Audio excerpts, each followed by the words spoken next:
안녕하세요. 보상검회상 전경근 변호사입니다. 오늘 알려드릴 사례는 보험금 사건에서 사고사냐 아니면 자살이냐가 문제가 된 사건입니다. 피보험자가 스스로 자신의 목숨을 끊는 자살로 인해서 사망한 경우에는 보험금을 청구하더라도 보험약관 내용의 자살 면책 조항에 따라서 보험금을 받지 못하게 되는데요. 문제는 보험자가 사망한 원인이 우연하게 발생한 사고인지 아니면 스스로 의도해서 발생한 자살인지 애매한 경우에 발생합니다. 보험금을 청구하는 입장에서야 당연히 보험자가 불의의 사고를 당해서 사망한 것으로 생각하고 보험금을 청구하는 것인데, 정작 보험사에서는 피보험자가 스스로 목숨을 끊은 것으로 보인다고 하면서 보험금을 지급하지 않으니까요. 오늘 알려드릴 사례도 이렇게 애매한 상황에 있었습니다. 보험계약의 피보험자가 밤에 아파트 창문에서 추락해서 안타깝게 돌아가셨습니다. 유족들은 장례를 치르고 시간이 지나 감정을 추스른 다음에 보험계약에 있다는 사실을 뒤늦게 깨닫고 보험사에 사망보험금을 청구했습니다. 그런데 보험사는 피보험자가 스스로 목숨을 끊기 위해서 아파트 창문에서 뛰어내린 것 같다, 이거는 자살이기 때문에 보험금 지급 못한다, 이렇게 얘기를 하는 것이죠.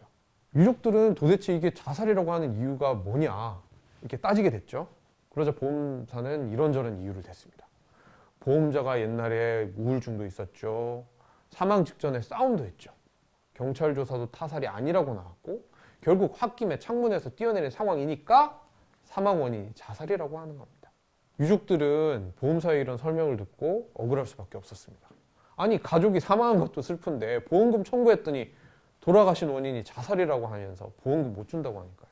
그 유족분들은 보험금도 보험금이지만 그 원인이 자살이라는 것에 억울함을 느끼고 저희 보상과 배상을 찾아주셨습니다. 저희 보상과 배상은 이 사건을 분석하고 난 후에 사망 원인이 자살이 아닌 사고로 인한 추락이라고 생각하게 되었습니다. 일단 돌아가신 분은 스스로 목숨을 끊을 이유가 전혀 없었습니다. 경제적으로 풍족했고 사업도 번창하고 있었고 가족도 화목했고 사회생활도 활발했고 몸도 크게 아픈 곳이 없었습니다. 그리고 보험사가 말하는 우울증은 과거에 잠깐 있었지만 경미했었고요.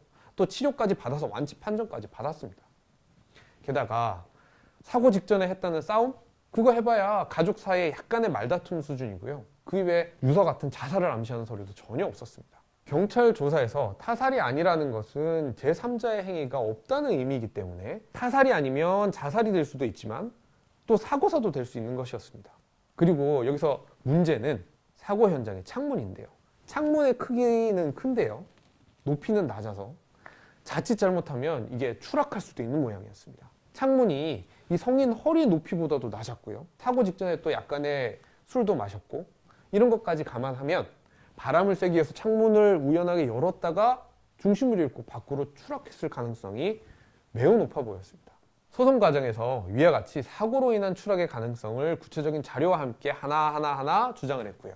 결국 피보험자의 사망 원인이 자살이 아닌 사고라는 것을 법원으로부터 인정받을 수 있었습니다. 유족분들은 보험금을 지급받게 되었을 뿐만 아니라 돌아가신 가족이 스스로 목숨을 끊지 않았다는 것을 법원으로부터 확인받고 고인의 명예도 지킬 수 있게 되었습니다. 이렇게 피보험자의 사망 원인이 사고사냐 또는 자살이냐 정하기 애매한 경우에 분쟁이 되기 쉽습니다. 그리고 이렇게 애매한 경계에서 보험금을 지급받고 또 못 받고가 갈리게 되는 것이죠. 저희 보상과 배상은 이 애매한 경계를 파고들어서 보험금을 지급받을 수 있었습니다.